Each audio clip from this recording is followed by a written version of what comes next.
ইলাইহি মিন ওয়ালিদিহি ওয়া ওয়ালাদিহি ওয়ান নাসি আজমাইন।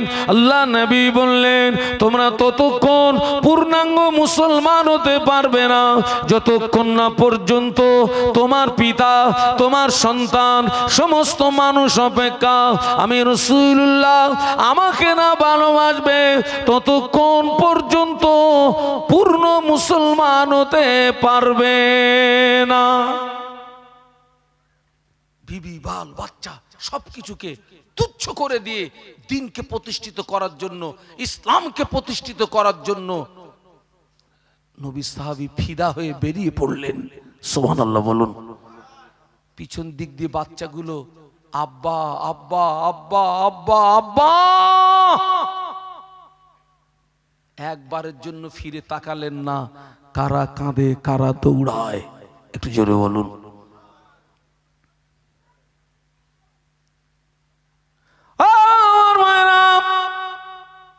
নবী পাকের সাহাবী আব্দুল রাবির রাওয়াহা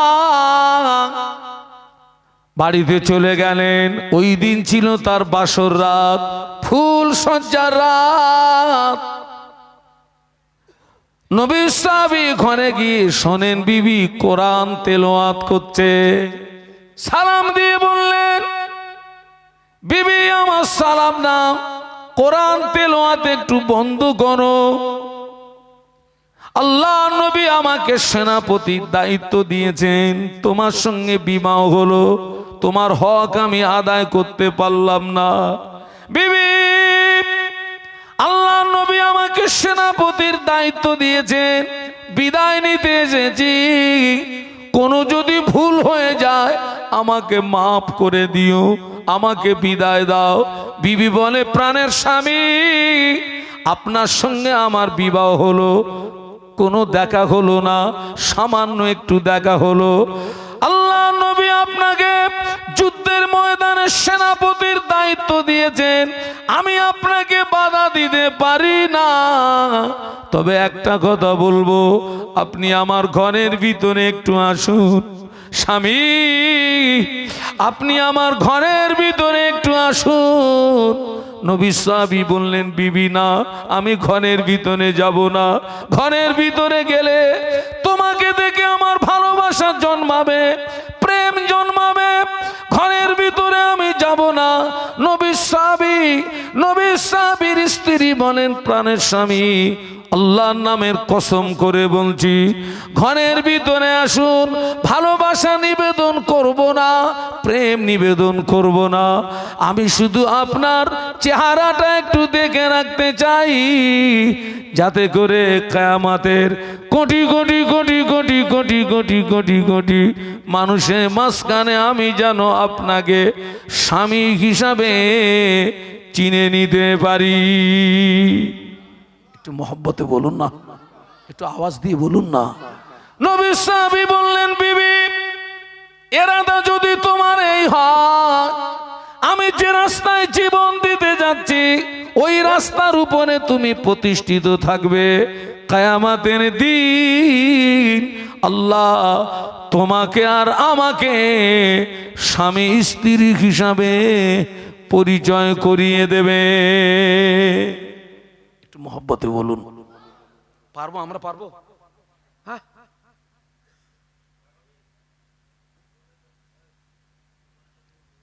এই ছেলেরা,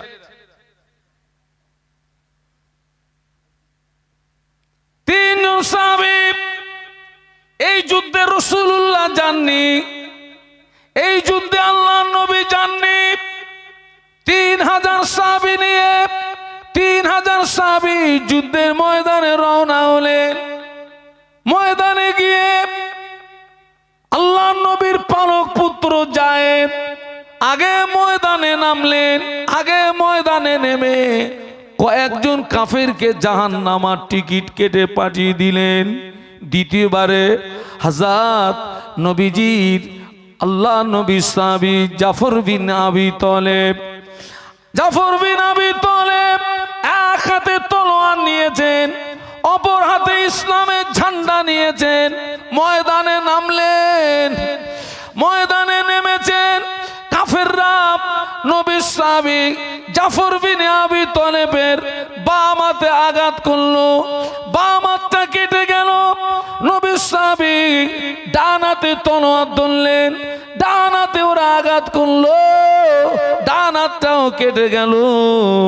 নবী সাহাবী দুটো কাটা হাত দিয়ে ইসলামের পতাকা বুকের ভিতরে জড়িয়ে ধরে পাশের সাহাবীকে সালাম দিয়ে বলেন, ও রাসূলুল্লাহর সাহাবী, ও রাসূলুল্লাহর সাহাবী, আল্লাহর নবীকে আমার সালাম জানিয়ে দিও, আর আল্লাহর নবীকে বলে দিও আমার জীবন যতক্ষণ ছিল ইসলামের পতাকা মাটিতে পড়তে দেই নাই, আমি এখন শহীদ হয়ে যাব, আমি এখন শহীদ হয়ে যাব, কেননা আমার নাকের ভিতরে আমি আল্লাহর জান্নাতের সুঘ্রাণ পেতেছি, আমি শহীদ হয়ে যাব। আল্লাহর নবীকে আমার বিদায় সালাম জানিয়ে দিও, আর বলে দিও আমার নিঃশ্বাস যতক্ষণ জারি ছিল ইসলামের পতাকা মাটিতে পড়তে দেই নাই। নবী সাহাবী শহীদ হয়ে গেলেন। দুইজন সাহাবী বলে, আমরা যুদ্ধের ময়দানে যাওয়ার আগে কে ইসলামের পতাকা ধারণ করলো? দুই সাহাবী বলে, আমরা আগিয়ে গিয়ে দেখি নবী সাহাবীর ডান হাত কাটা, বাম হাত কাটা, দুটো পা কাটা, আর বডিটা একদিকে, কল্লাটা আর একদিকে, বডিটা একদিকে, শুধু মাথাটা আর একদিকে। নবী সাহাবীরা বর্ণনা করেন, আমরা গিয়ে দেখি হযরত জাফর বিন আবি তালেবের হাত কাটা, পা কাটা, বডিটা কল্লা থেকে আলাদা, শুধু মাথাটা একদিকে পড়ে থেকে ইসলামের পতাকা দাঁত দিয়ে কামড়িয়ে ধরে উঁচু করে রেখেছে। একটু জোরে বলুন, একটু মহব্বতে বলুন। হাত কাটা, পা কাটা, বডি থেকে কল্লা আলাদা, শুধু মাথাটা একদিকে পড়ে থেকে ইসলামের পতাকা দাঁত দিয়ে কামড়িয়ে ধরে উঁচু করে রেখেছেন। একটু জোরে বলুন, আরো জোরে বলুন। তারপরে এই সুন্দর পরিবেশ পেয়েছি, তারপরে পেয়েছি এটা।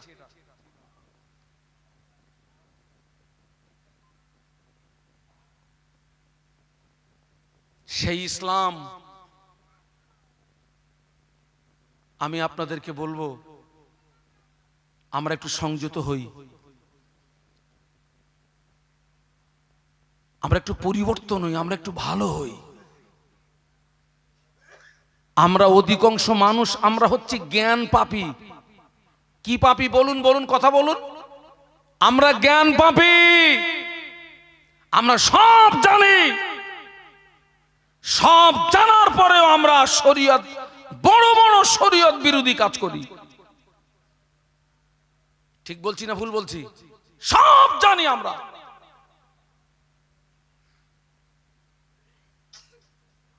আজকের বহু নারী পুরুষের ভিতরে নামাজ নেই, ইবাদত নেই, আমল নেই, কিচ্ছু নেই, পুরো শুকলো কাঠ। ওই ব্যক্তিটা 10 বছর মাহফিল শুনেছে, 20 বছর মাহফিল শুনেছে, আজও পর্যন্ত নামাজের সঙ্গে সম্পর্ক তৈরি করতে পারেনি, আজও পর্যন্ত মসজিদের সঙ্গে সম্পর্ক তৈরি করতে পারেনি, আজও পর্যন্ত নামাজের পার্টির সঙ্গে সম্পর্ক তৈরি করতে পারেনি। আছে না নেই? বলুন, কথা বলেন না।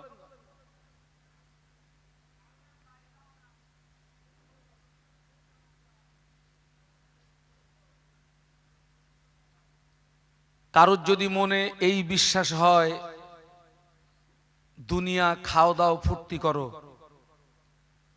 আমি তোমাকে বলবো এটা হচ্ছে কাফেরদের চরিত্র। কার চরিত্র? কাফেরদের চরিত্র। এটা মুসলমানদের চরিত্র নয়। খাও দাও ফুর্তি করো। আল্লাহ পাক কোরআন শরীফের ভিতরে বললেন, ওমা খালাকতুল জিন্না ওয়াল ইনসা ইল্লা লিয়াবুদুন। একটু বলুন না সুবহানাল্লাহ। আল্লাহ বললেন, আমি জিন এবং ইনসানকে পৃথিবীর জমিনে পাঠিয়েছি, উদ্দেশ্য তারা আমার ইবাদত করবে, ইবাদত করবে, ইবাদত করবে। আর এক কথায় ইবাদতের সংজ্ঞা হচ্ছে আল্লাহ, আল্লাহর রসুলের হুকুম মোতাবেক জীবন যাপন করার নাম। বলুন ইবাদত। আল্লাহ এবং আল্লাহ রসুলের হুকুম মোতাবেক জীবন যাপন করার নামই হচ্ছে ইবাদত। নামাজটা যেমন ইবাদত, মিথ্যা কথা না বলাটা তেমন ইবাদত, রমজান শরীফের রোজা রাখা যেমন ইবাদত, পরের মাল আত্মসাৎ না করাটা তেমন ইবাদত, টাকা থাকলে হজ করা যেমন ইবাদত, সুদ না খাওয়াটা তেমন ইবাদত, টাকা থাকলে যাকাত দেওয়া যেমন ইবাদত, ওই মোবাইলে লটারি লটারি লটারি গেমের মাধ্যমে ওটা না খেলাটাও তেমন বলুন বলুন ইবাদত। কি সর্বনাশ হচ্ছে সমাজে জানেন না, এখন মোবাইলে মোবাইলে চালাচ্ছে। আপনারা জানেন তো নাকি মুরব্বীরা? মোবাইলে মোবাইলে একজন গল্প করছে, হুজুর আমি একদিনে 25 লাখ হেরেছি। কত? 25 লাখ। আমি বললাম তুই আমার হাতের কাছে আয়, এইদিকে 25 লাখ হেরেছি। কি সর্বনাশ হচ্ছে সমাজে।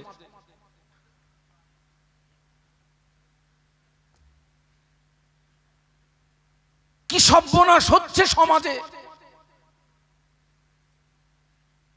জেনে রাখবেন, এখনো সময় আছে পরিবর্তন হওয়ার, এখনো সময় আছে সংশোধন হওয়ার।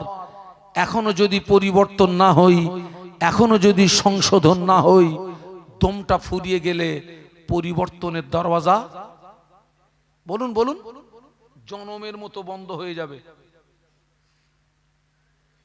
পরিবর্তনের দরওয়াজা জনমের মতো বন্ধ হয়ে যাবে। অতএব দীর্ঘ 1 বছর 6 দিন পরে ঘনেশ্যামপুর মাহফিলে এসেছি। আল্লাহ আমাদেরকে পৌঁছে দিয়েছেন। গত বছরে এই মাহফিলে আমরা যারা ছিলাম, আজকের সব মানুষ আমরা নেই। সেই মানুষদের ভিতরে একজন হলেও কবরবাসী হয়েছে না হয়নি? বলুন বলুন কথা বলুন। হয়ে গেছে। আগামী বছর যে এই মাহফিলে আবার শাহানুর আলম আসতে পারবে তার কোনো নিশ্চয়তা নেই। অতএব এই ঘনেশ্যামপুরের মাহফিলটাকে আমরা জীবনের শেষ মাহফিল মনে করি, এটা শেষ সাক্ষাৎ মনে করি, এটা বিদায়ী মাহফিল মনে করি। আপনি কোন অপরাধের অপরাধী আপনি জানেন, আল্লাহ জানে। আমি কোন অপরাধের অপরাধী আমি জানি, আল্লাহ জানেন। অতএব এই মাহফিলটাকে শেষ মাহফিল মনে করে, এই মাহফিলে আপনি যেখানে বসে আছেন ওই চেয়ারে বসে আপনার অপরাধের কথা মনে করে খালেস অন্তরে তওবা করে এখান থেকে যদি নতুন জীবন নিয়ে বাড়ি ফিরতে পারি, তবেই মাহফিলে আসা বসা রাত জাগা সার্থক হবে।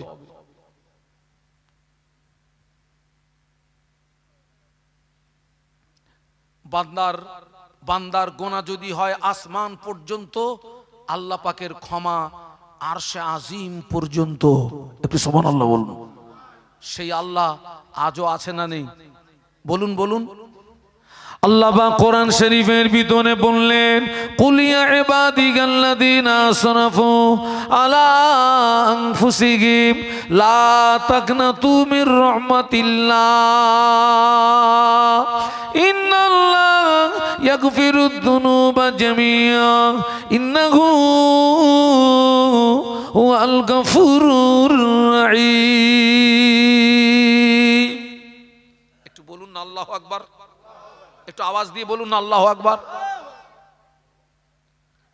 পূর্বনা শরীফে মুজাদ্দিদুজ্জামান আমির শরিয়াত কুতুবুল আলম দাদা হুজুর পীর কেবলা রহমাতুল্লাহ আলাইহি কোরআন শরীফের এই আয়াতে শরীফা তেলাওয়াত করতেন আর কানতেন। ভক্ত মুরিদদেরকে বলতেন, ও আমার ভক্ত মুরিদেরা, আল্লাহ পাক কোরআন শরীফের ভিতরে এই আয়াতে শরীফা যদি নাজিল না করতেন, আমি আবু বকর বুক ফেটে মরে যেতাম। কেননা এই আয়াতে শরীফার ওসিলায় আমার আল্লাহ কিয়ামতে ময়দানে তার কোটি কোটি কোটি কোটি কোটি কোটি কোটি কোটি বান্দা বান্দি দিগকে আল্লাহ পাক নাজাত দিয়ে দেবে। লা তাকনাতু মির রাহমাতিল্লাহ। বান্দা, তুই অন্যায় করেছিস, অপরাধ করেছিস, গুনাহ করেছিস, আমার রহমত থেকে নৈরাশ হয়ে যাস না, ফিরে আয়, তওবা কর। ইয়া আইয়ুহাল্লাযীনা আমানু তুবু ইলাল্লাহি তাওবাতান নাসুহা।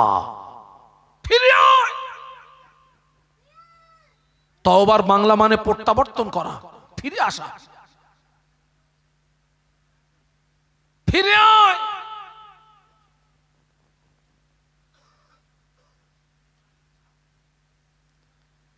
আল্লাহ নবীর মাথা কাটতে গেছিলেন কে? বলুন বলুন। উনি তখন হালাতে ঈমানদার না হালাতে কাফের? কাফের। আল্লাহ নবীকে হত্যা করা কি ছোট গুনাহ? হ্যাঁ, যিনি হালাতে কাফের, আল্লাহ নবীর মাথা কাটা হলো না, নবীর কদমে লুটিয়ে পড়ে ইমানের কলেমা পড়ার কারণে আল্লাহ পাক ওমরের মতো কাট্টা কাফেরকেও ক্ষমার দৃষ্টিতে দেখেছিলেন। একটু সুবহানাল্লাহ বলুন। সেই আল্লাহ আজও আছে না নেই? আজও আছে। আল্লাহ ওমরের মতো কাট্টা কাফেরকে শুধু ক্ষমা করেননি, আল্লাহ ওমরের মতো কাট্টা কাফেরকে ক্ষমা করার পরেও জীবিত অবস্থায় তানাকে জান্নাতে সার্টিফিকেটটা দিয়ে দিয়েছিলেন। একটু মহব্বতে বলতে পারলেন না? আরো জোরে বলুন। আপনাদের আব্বা আম্মার দোয়া, আল্লাহ তোমাকে প্রত্যেক রাতে একটা দুটো করে মাহফিল করি। তো কিছু কিছু জলসার আপনার পরিবেশ আমার কাছে এতটা ভালো লাগে, একটা রুচিসম্মত পরিবেশ। তবে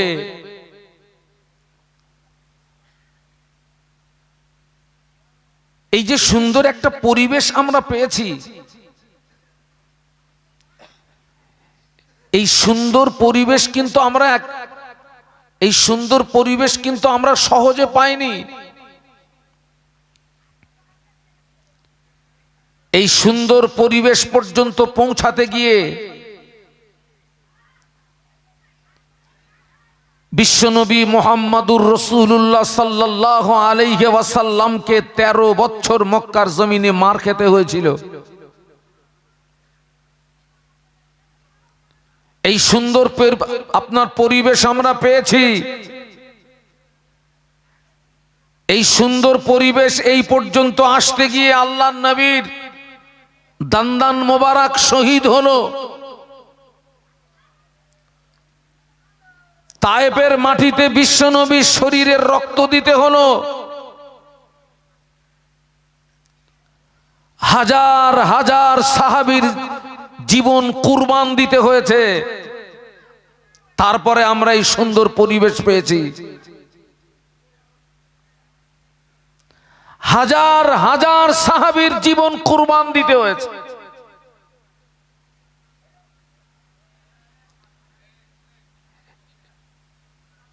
বদরের যুদ্ধ, উহুদের যুদ্ধ, হুনাইনের যুদ্ধ, খন্দকের যুদ্ধ, ইয়ারমুকের যুদ্ধ, আল্লাহর নবীর হায়াতে জিন্দেগিতে যত যুদ্ধ সংগঠিত হয়েছিল, প্রত্যেকটা যুদ্ধে কাফেরদের টার্গেট ছিল ইসলামকে। বলুন বলুন। প্রত্যেকটা যুদ্ধে কাফেরদের টার্গেট ছিল ইসলামকে মিটিয়ে দেওয়া, দিনকে মিটিয়ে দেওয়া।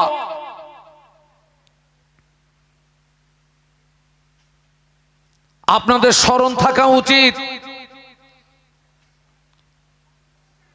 ইসলামের প্রথম যুদ্ধ ছিল বদরের যুদ্ধ। যে বদরের যুদ্ধে মুসলমানের সংখ্যা ছিল মাত্র 313, কাফেরদের সংখ্যা ছিল 1000। ওই বদরের যুদ্ধে মুসলমানরা যদি হেরে যেত, ওই বদরের যুদ্ধে সাহাবীরা যদি হেরে যেতেন, ঘনশ্যামপুরের জওয়ান যুবক শুনে রাখো, এই সুন্দর পরিবেশ আমরা পেতাম না, এই মাহফিলে ওয়াজ আমরা পেতাম না, মসজিদ পেতাম না, মাদ্রাসা পেতাম না, দিন পেতাম না, ইসলাম পেতাম না।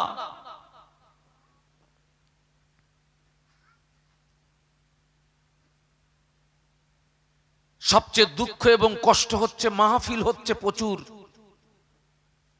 কিন্তু আমি বলবো এক শ্রেণীর মুসলমানের দ্বারাতে সেই দিনের ক্ষতি হচ্ছে। সাহাবীরা দিনকে প্রতিষ্ঠিত করার জন্য জীবন দিয়ে দিলেন, আর এক শ্রেণীর মুসলমানের দ্বারাতে সেই দিনকে শহীদ করা হচ্ছে, ইসলামকে শহীদ করা হচ্ছে। আল্লাহ আমাদেরকে হেদায়েত দেন, বলুন আল্লাহুম্মা আমিন, বলুন আল্লাহুম্মা আমিন। আপনারা যেন ভাববেন না যে এটা আমরা সহজে পেয়েছি।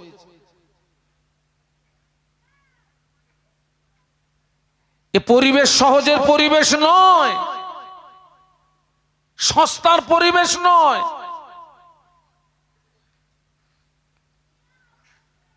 আগে আমাদেরকে ভাবতে হবে, আমাদেরকে চিন্তা করতে হবে।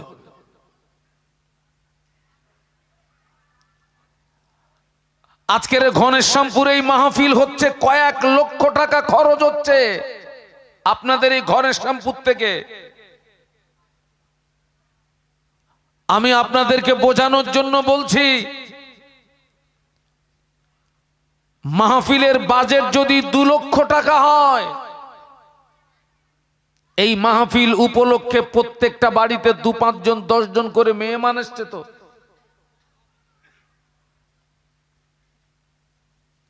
সব বাড়িতে যদি 1000 টাকা করে খরচ হয়, 100টা বাড়ি থাকলে 1 লাখ, 200 বাড়ি থাকলে 2 লাখ, 300 বাড়ি থাকলে 3 লাখ।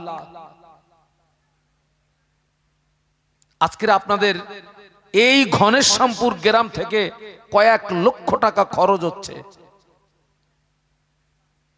এই অর্থ তো আপনাদের অক্লান্ত পরিশ্রমের অর্থ, মাথার ঘাম পায়ে ফেলা অর্থ। এই অর্থ খরচ করে কি পেলেন? এই রাত জেগে কি পেলেন?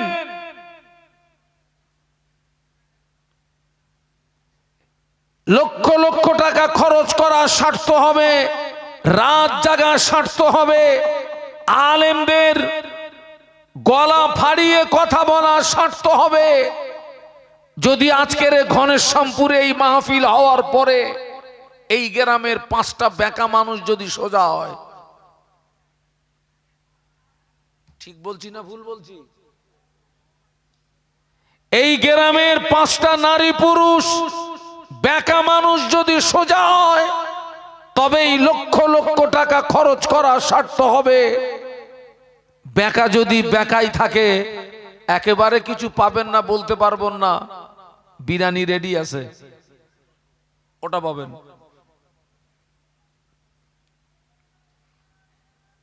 আল্লাহ আমাদেরকে হেদায়েত দেন, বলুন আল্লাহুম্মা আমিন।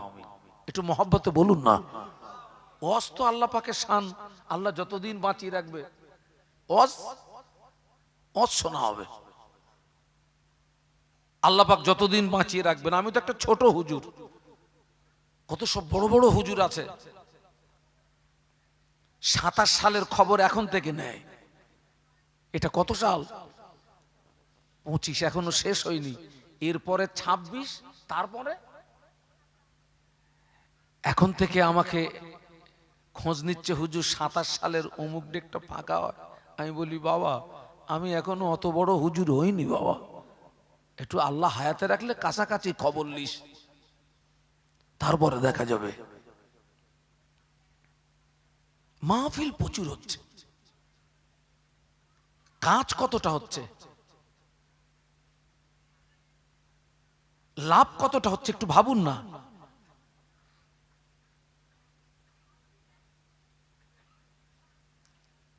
আপনাদেরকে আমি আজকের খুব বেশিক্ষণ আমি আপনাদেরকে বিরক্তি বোধ করব না। একটা যুদ্ধের কথা শোনাবো, একটা, ওই যুদ্ধটার নাম হচ্ছে মুতার যুদ্ধ। সবাই মিলে বলুন তো কোন যুদ্ধ? মুতার যুদ্ধ। আল্লাহর নবী 3000 সাহাবীকে তৈরি করলেন।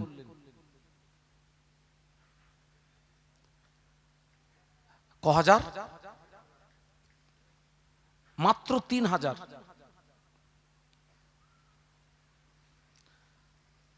কাফেরদের সংখ্যা ছিল 1 লাখ। কত বললাম? 1 লাখ। 1 লাখ কাফেরদের মোকাবেলায় মাত্র 3000।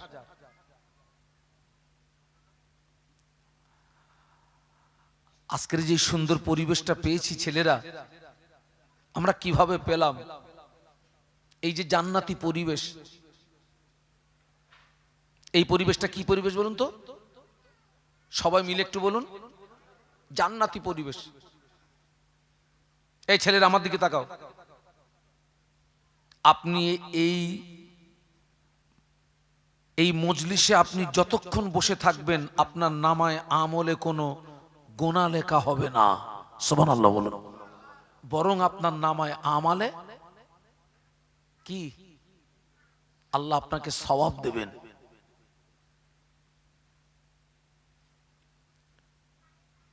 এই যে জান্নাতি পরিবেশ,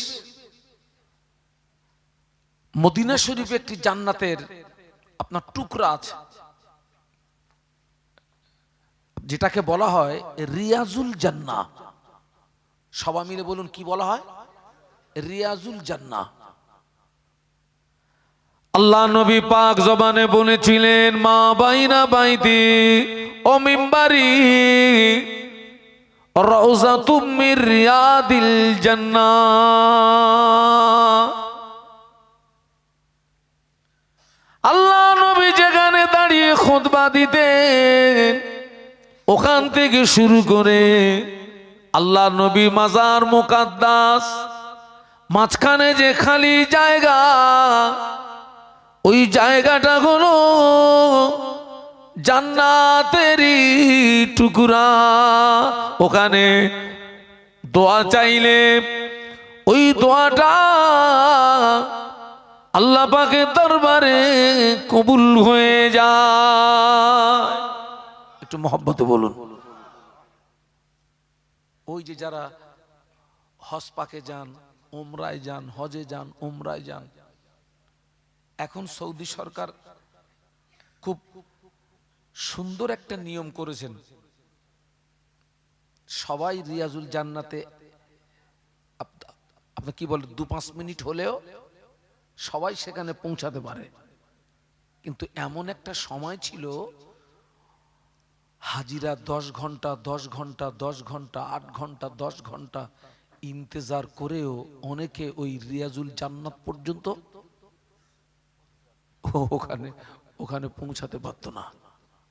ঘন্টার পর ঘন্টা ইন্তেজার করে ওখান থেকে ফিরে আসতে হতো।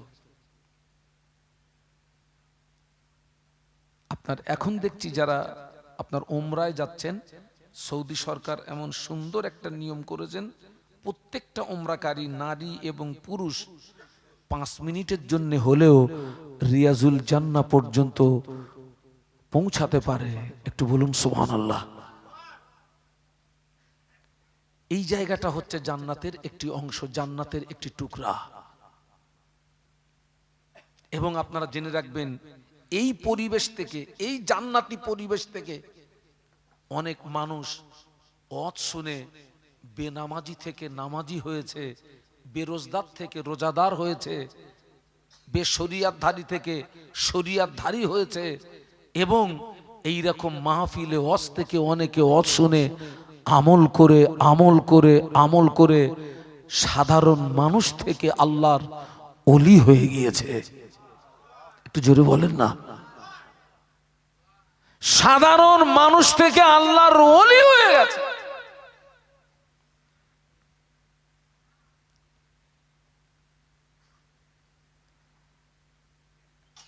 আল্লাহ রসুল সাল্লাল্লাহু আলাইহি ওয়াসাল্লাম তানার জীবনে যত যুদ্ধের ময়দানে গিয়েছেন,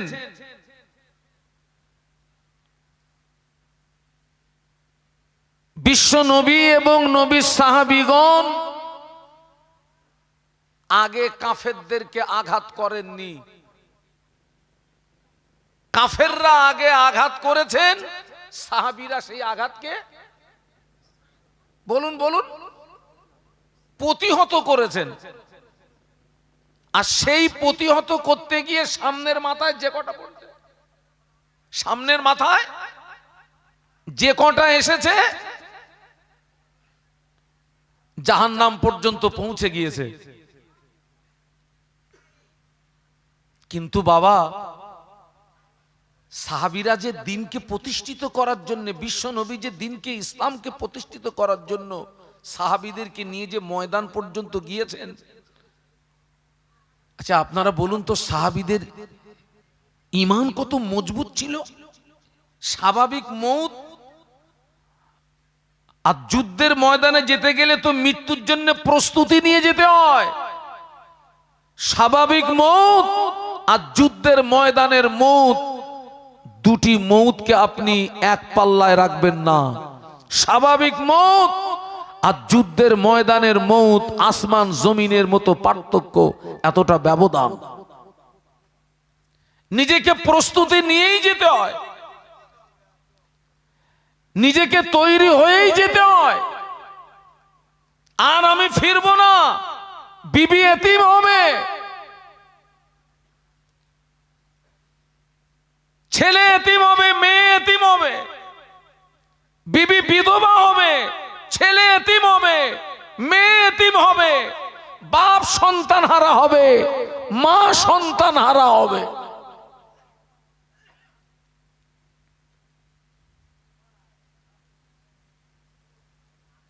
আল্লাহ নবী 3000 সাহাবী তৈরি করলেন। আল্লাহ নবী বললেন, ও আমার সাহাবীরা, এই যুদ্ধে সেনাপতির দায়িত্ব পালন করবে আমার পালক পুত্র যায়েদ। যায়েদ তুমি কোথায়? লাব্বাইক ইয়া রাসূলুল্লাহ, হুজুর আমি হাজির আছি। একটু বলুন না সুবহানাল্লাহ। এক নাম্বার বললেন, এই যুদ্ধে সেনাপতির দায়িত্ব পালন করবে আমার পালক পুত্র যায়েদ। কোথায়? লাব্বাইক ইয়া রাসূলুল্লাহ, জি হুজুর আমি হাজির আছি। আল্লাহ নবী বললেন, এই যুদ্ধে 2 নাম্বারের সেনাপতির দায়িত্ব পালন করবে আমার চাচাতো ভাই জাফর বিন আবি তালেব। কোথায়? লাব্বাইক ইয়া রাসূলুল্লাহ, হুজুর আমি হাজির আছি। আল্লাহ নবী বললেন, এই যুদ্ধে 3 নাম্বারের সেনাপতির দায়িত্ব পালন করবে আমার সাহাবী আব্দুল্লাহ বিন রাওয়াহা। কোথায়? লাব্বাইক ইয়া রাসূলুল্লাহ, হুজুর আমি হাজির আছি। একটু বলুন না সুবহানাল্লাহ, একটু মহব্বতে বলেন না। এই ছেলেরা, যুদ্ধে সেনাপতি লাগে কজন? বলুন বলুন। যুদ্ধে সেনাপতি লাগে তো একজন। আল্লাহর নবী নিযুক্ত করেছেন কজন? তার মানে হলো এই 3 জনের একজনও ফিরবেন না, 3 জনই শহীদ হয়ে যাবেন। আল্লাহ নবী সাহাবীদের ডাকলেন। আল্লাহ নবী ওই সাহাবীদের ডেকে বললেন, ও আমার সাহাবীরা তোমরা বাড়ি চলে যাও, বাড়িতে চলে গিয়ে তোমাদের আব্বা মা বিবি বাল বাচ্চার কাছ থেকে সালাম করে এসো, বিদায় নিয়ে এসো। নবীজির পালক পুত্র যায়েদ বলেছিলেন, ইয়া রাসূলুল্লাহ হাবিবাল্লাহ, স্যার আপনি আমার আব্বা যান, আপনি আদেশ করেছেন আমার আম্মা আয়েশা সিদ্দিকা রাদিয়াল্লাহু তাআলা আনহা ঘরে বসে শুনেছেন, আমার তো যাওয়ার কোনো জায়গা নাই, আমার তো যাওয়ার কোনো জায়গা নাই। বাবাজি জাফর বিন আবি তালেব বাড়িতে চলে গেলেন, বাড়িতে চলে গিয়ে বিবিকে সালাম দিয়ে বললেন, বিবি আমি যুদ্ধের ময়দানে আল্লাহ নবী আমাকে সেনাপতির দায়িত্ব দিয়েছেন, বিবি আমি বিদায় নিতে এসেছি, আল্লাহর রাস্তে আমাকে বিদায় দাও। বিবি বলেন, প্রাণের স্বামী আল্লাহ নবী আপনাকে যুদ্ধে ময়দানে সেনাপতির দায়িত্ব দিয়েছেন, আমি আপনাকে ফিরিয়ে থাকতে বলতে পারি না, তবে আমি দোয়া করি আল্লাহ পাক আপনাকে যেন যুদ্ধে ময়দান থেকে গাজী বানিয়ে আমার কাছে ফিরিয়ে দেন। নবী সাহাবী হাতে তলোয়ারের উল্টো পিঠটা স্ত্রীর হাতে মৃদু আঘাত করে বললেন, বিবি উল্টো দোয়া করো না, উল্টো দোয়া আল্লাহর দরবারে কবুল হবে না। ও বিবি আমার সামনে একজন পিছনে একজন, আমি নির্ঘাত এই যুদ্ধে শহীদ হয়ে যাব, আল্লাহর রাস্তে আমাকে বিদায় দাও। আমার বাচ্চাগুলোকে রেখে গেলাম, আমি যে রাস্তায় জীবন দিতে যাচ্ছি এই রাস্তায় তুমি তাদেরকে চালিও। নবী সাহাবী এই কথা বলে বিদায় নিয়ে বাড়ির থেকে বেরিয়ে পড়েছেন। স্ত্রী জমিনে শুয়ে পড়ে আর কাটা কবুতরের মতো ছটপট ছটপট করে, পিছন দিক দিয়ে বাচ্চাগুলো আব্বা আব্বা আব্বা বলে ডাকেন। নবীর সাহাবী একবারের জন্য পিছনের দিকে ফিরে তাকালেন না।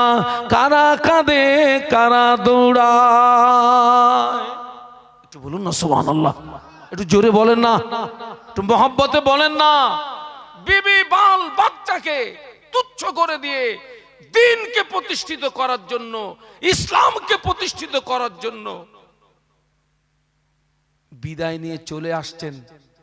এটা কি আপনি সহজ জিনিস মনে করলেন?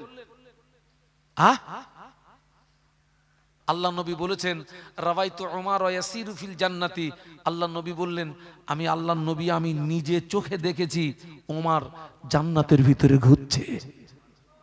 আর একটু মহব্বতে বলুন, সেই আল্লাহ আছে না নেই, নাকি সেই আল্লাহ মরে গেছে? এই যুবকরা, সেই আল্লাহ আজও আছে। ফিরে আয়, ফিরে আয়, নামাজি হ, আল্লাহওয়ালা হ, জাকিরিন হ।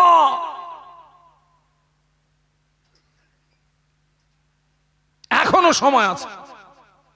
দমটা ফুরিয়ে গেলে সব দরজা বন্ধ। আল্লাহ আমাদের সকলকে খাতেমা বিল খায়র নসিব করেন, বলুন আল্লাহুম্মা আমিন। জোরে বলেন আল্লাহুম্মা আমিন, মোহাব্বতে বলেন আল্লাহুম্মা আমিন। হ্যাঁ, এখন আপনারা বলেন, এই যে মাহফিলটা হচ্ছে, আপনারা সব এসছেন, এই আমরা সব হুজুররা সব এসছি, আপনারা খুশি না বেজার? আলহামদুলিল্লাহ বলেন। আগামী বছরে মাহফিল হবে না বন্ধ হবে? একটু ইনশাআল্লাহ বলেন, আরো জোরে বলেন ইনশাআল্লাহ। হ্যাঁ, আগামী বছর মাহফিল হবে। তো আমি এক নম্বরে আমি একটু 5,000 টাকার, আমি একটা 5,000 টাকার ওয়াদা চাচ্ছি। কে আছেন যিনি আগে দেবেন তিনি ধন্য? একটু হাত তুলে আমাকে দেখান তো, যে হুজুর এই যে আমাদের গ্রামে আজকে সুন্দর একটা পরিবেশ তৈরি হলো, আলেম ওলামারা আসলেন, কোরআন হাদিসের আলোচনা রাখলেন, হুজুর আবার যেন আগামী বছর আমরা এরকম এক জায়গায় আসতে পারি, আলেম ওলামারা আসবে, কোরআন হাদিসের আলাপ আলোচনা হবে। আমি খুশি হয়ে হুজুর আমি এক নম্বরে 5,000 টাকার ওয়াদা করছি। কে আছেন এক নম্বরে একটু বলেন তো, একটু হাতটা তুলে দেখান তো আমাকে। যে আমি 1 নম্বরে 5,000 টাকার ওয়াদা করছি। একটা ছেলে আগামী বছর আবার এইরকম সুন্দর মজলিস তৈরি হবে,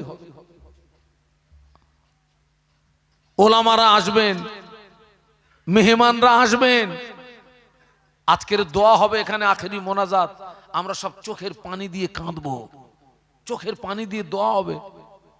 আমাদের আব্বা মা, দাদু দাদি, নানু নানি, বংশ পরম্পরায় যারা কবরবাসী, আজকের এখান থেকে তাদের জন্য ইসালে সওয়াব করা হবে। তাদের আত্মা খুশি হবে, তাদের আত্মা খুশি হবে। তারা কবরে শুয়ে শুয়ে আমাদের জন্য রুহানি দোয়া করতে থাকবে। মৃত্যু ব্যক্তিদের রুহানি দোয়া জীবিত মানুষদের নসিবে কবুল হয়ে যায়। কে আছেন 1 নাম্বার একটু বলেন? 5,000 টাকা দাবি রেখেছি। এই যে আজকের আপনারা সব এখানে এসছেন, আপনাদের জন্য সুন্দর তাবারুকের ব্যবস্থা করেছে ছেলেরা। প্রত্যেক বছর তো আলহামদুলিল্লাহ আপনার সুন্দর তাবারুকের ব্যবস্থা। 3 কুইন্টাল গোশ দিয়ে, না 3 কুইন্টাল গোশ দিয়ে সুন্দর বিরিয়ানি হয়েছে আপনাদের তাবারুকের জন্য, মেহমানদের জন্য। একটা মানুষের মন একটু কাঁদলো না যে আমি 1 নম্বরে দেবো ইনশাল্লাহ? একটু হাতটা দেখতে পেলাম না, কে আছে যে আমি 1 নম্বরে 5,000 দেবো ইনশাল্লাহ?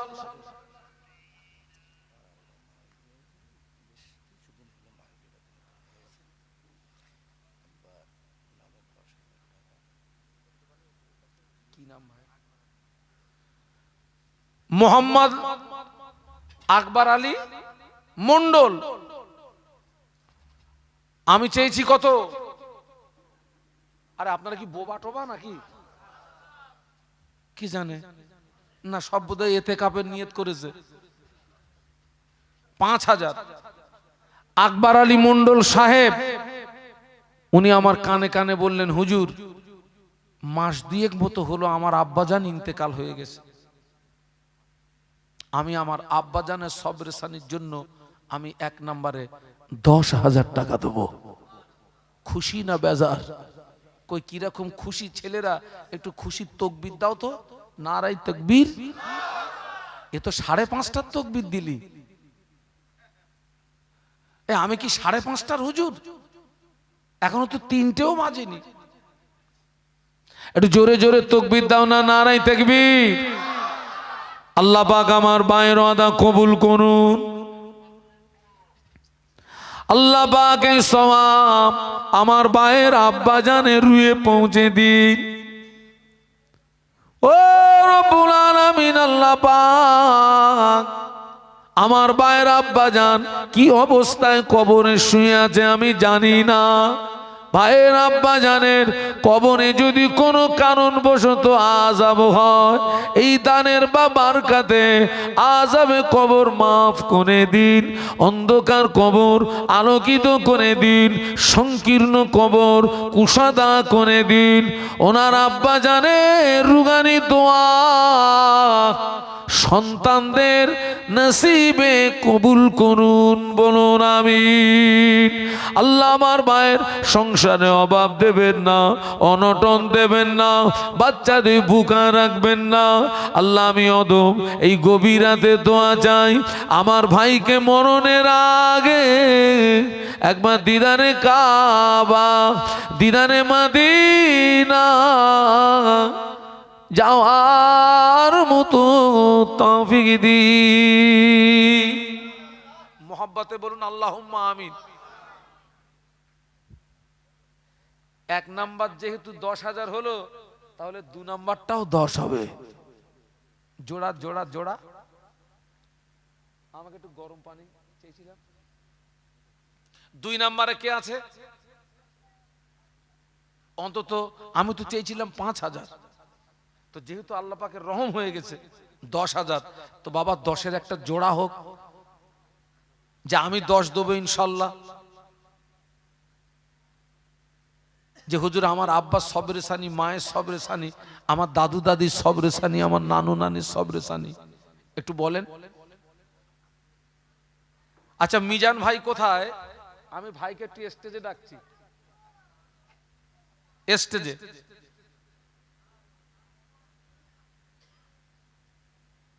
তাড়াতাড়ি আসতে হবে। 2 নম্বরে কে আছে 10,000 দেবে? কই? ও আচ্ছা আচ্ছা, ও আমার ছোট ভাই মোহাম্মদ নিজামউদ্দিন, আমার ছোট ভাই। হাত দে হুজুর, আমি 10,000 দেবো। আচ্ছা ভাই তোমার নিয়তটা কি? আব্বা মা আছে? ও মা নেই, আহারে ছেলে রে, আমারও তো আব্বা নেই মা নেই। আগে মাহফিল থেকে বাড়ি আসলে ওই আব্বার নাম ধরে ডাকতেন, মা নাম ধরে ডাকতেন। এখন কেউ আর খোঁজ খবর নেয় না, কেউ খোঁজ খবর নেয় না। যা খোঁজ খবর নেয় স্ত্রীটা নেয়। জনমের মতো বিদায় নিয়ে চলে গেছে। আমার নিজামউদ্দিন ভাই একটু তাকবীর দেন তো, নারায়ে তাকবীর। এই সব এই বাবা যুবক ছেলেরা, তোমরা এখানে এতগুলো ছেলে, টাকা নাই তুমি নাই দেবে, অন্তত আল্লাহর রাস্তে তাকবীরটা দাও, নারায়ে তাকবীর। আমার নিজামউদ্দিন ভাই 10,000 টাকা বলুন মারহাবা, জোরে বলুন মারহাবা। আল্লাহ পাক আমার ভাইয়ের ওয়াদা কবুল করুন। এ দানের সওয়াব আমার নিজামউদ্দিন ভাইয়ের আম্মা জানের রুহে পৌঁছে দিন। আল্লাহ আমার ভাইয়ের আম্মা জান কবরের ভিতরে কি হালাতে শুয়ে আছে আমি জানি না। আমার ভাইয়ের আম্মা জানের কবরে যদি কোনো কারণবশত আযাব হয়, আযাবে কবর মাফ করে দিন, সংকীর্ণময় কবর কুশাদা করে দিন, কবরকে বাগে জান্নাত বানিয়ে দিন। আল্লাহ আমার ভাইয়ের আম্মা জানের রুহানি দোয়া তার সন্তানের নসিবে কবুল করুন, বলুন আমিন। আল্লাহ তার আম্মা জানের রুহানি দোয়ার ওসিলায় আমার নিজামউদ্দিন ভাইকে মরণের আগে দিদারে কাবা, দিদারে মদিনা যাওয়ার মতো তৌফিক দিন, বলুন আমিন। আলহামদুলিল্লাহ। নেক্সট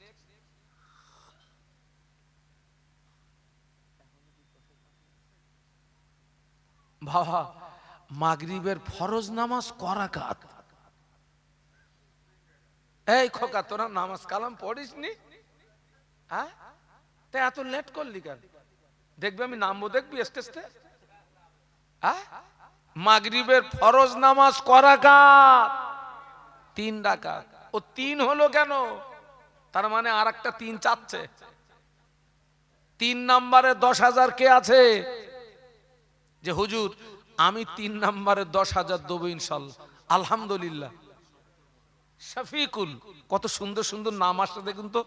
ওই যে আগে যে ভাইটা দিয়েছে, ভাইয়ের নাম কি? আকবর ভাই না? আকবর ভাই, তারপর হলো নিজামউদ্দিন ভাই, তারপর হলো শফিকুল ভাই।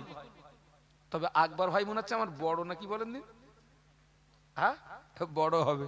আর এই দুটো ছোট। তাকবীর দেন, নারায়ে তাকবীর। আব্বা মা আছে? আহা, রব্বুল আলামিন আল্লাহ পাক আমার শফিকুল ভাইয়ের ওয়াদাটা কবুল করুন। এই সওয়াবটা আমার ভাইয়ের আব্বা নাই, আব্বা জানের রুহে সওয়াবটা পৌঁছে দিন। কোন কারণবশত ভাইয়ের আব্বা জানের কবরে যদি আযাব হয়, এই দানের ওসিলায় আযাবে কবর মাফ করে দিন। আল্লাহ তার আব্বা জানের কবর জান্নাতের গোলাপ ফুলের বাগান করে দিন, বলুন আমিন। আল্লাহ তার আম্মা জানের হায়াতে বরকত দিন, আম্মা জানে হায়াতে বরকত দিন। আর একজন ভাইয়ের আব্বা নাই, আম্মা আছে, আল্লাহ পাক আম্মা জানের হায়াতে বরকত দিন। আল্লাহ পাক আমার এই ভাইদের নামাজি বানিয়ে দিন, দিনদার বানিয়ে দিন। আল্লাহ ওদের আপনি দিনের খাদেম বানিয়ে দিন, বলুন আমিন। ওদের সংসারে অভাব দেবেন না, ওদের সংসার অনটন দেবেন না আল্লাহ পাক। ওদের মরণের আগে দিদারে কাবা, দিদারে মাদিনা যাওয়ার মতো তৌফিক দিন, বলুন আমিন। তাকবীর দাও তো, নারায়ে তাকবীর। একটু জোরে বলো তো, নারায়ে তাকবীর। হ্যাঁ, জোহরের ফরজ নামাজ ক রাকাত? 4-এর একটা গুরুত্ব আছে, আমি কিন্তু নিচ্ছি না, আমিও দিচ্ছি। 4 নম্বরে 10,000।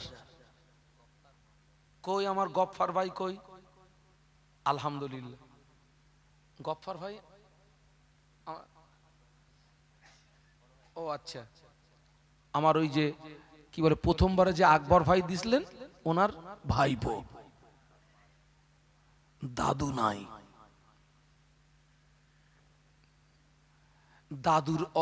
দাদুর অবদান নাতিদের পিছনে আছে না নেই? আমাদেরকে কোলে করে কোলে করে কোলে করে কে ঘুরতো? দাদা দাদি, দাদা দাদি। দাদা দাদির কথা ভুলে যেও নি। হে ছেলেরা, একটু তাকবীর দেন তো, নারায়ে তাকবীর। একটু জোরে বল না বেটা, নারায়ে তাকবীর। এই জোরে বল না, নারায়ে তাকবীর।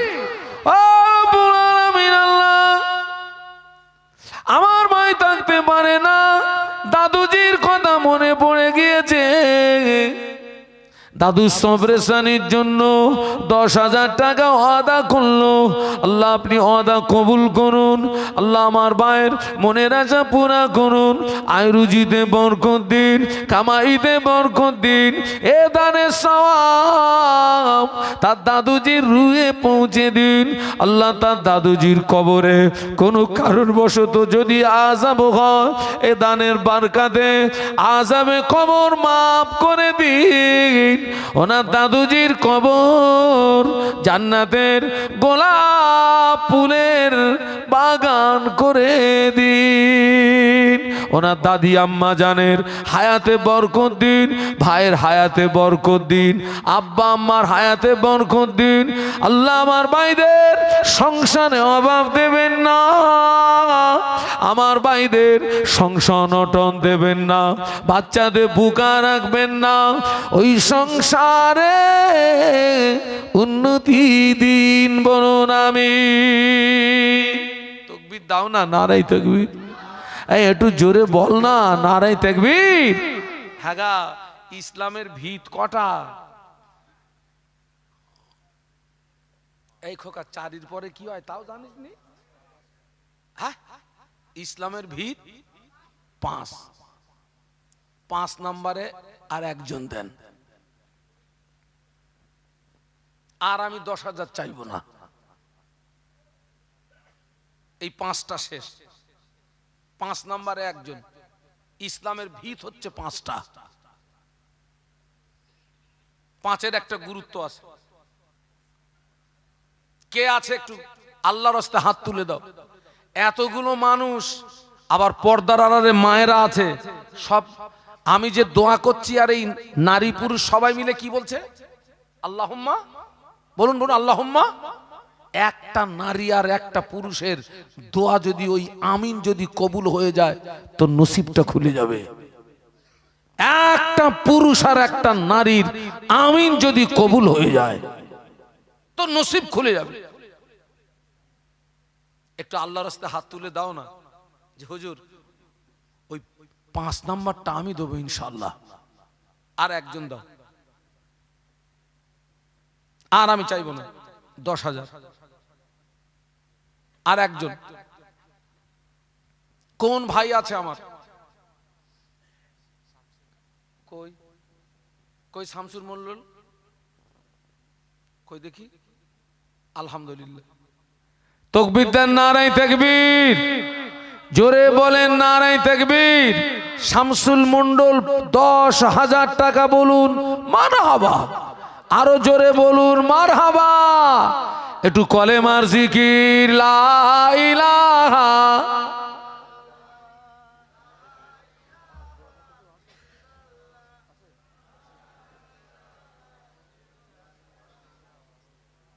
না না, ও তো আছে, সেটা ও তো আমি পরে ধরবো। আছে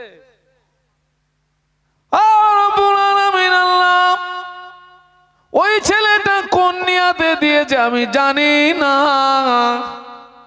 আল্লাহ আপনি আলিমুল গায়ব, আপনি সামিউম বাসির, অন্তরের খবর রাখেন। ওই ছেলেটা কোন নিয়াতে দিয়েছে আমি জানি না। আমার ভাইয়ের মনে আসো পুরা করুন, আমার ভাইকে নামাজি বানিয়ে দিন, রোজাদার বানিয়ে দিন, দিনদার বানিয়ে দিন। ওই ছেলেটাকে দিনের খাদেম বানিয়ে দিন। ওই ছেলেটাকে মরণের আগে দিদারে কাবা, দিদারে মদিনা যাওয়ার মতো তৌফিক দিন বলুন আমিন। জোরে জোরে তাকবীর দেন, নারায়ে তাকবীর। হ্যাঁ, ওই যে একদম সর্বপ্রথম চেয়েছিলাম কত, ওই দাবিটা কি পূরণ হবে না বাপ? একজন কেউ নেই যে হুজুর আমি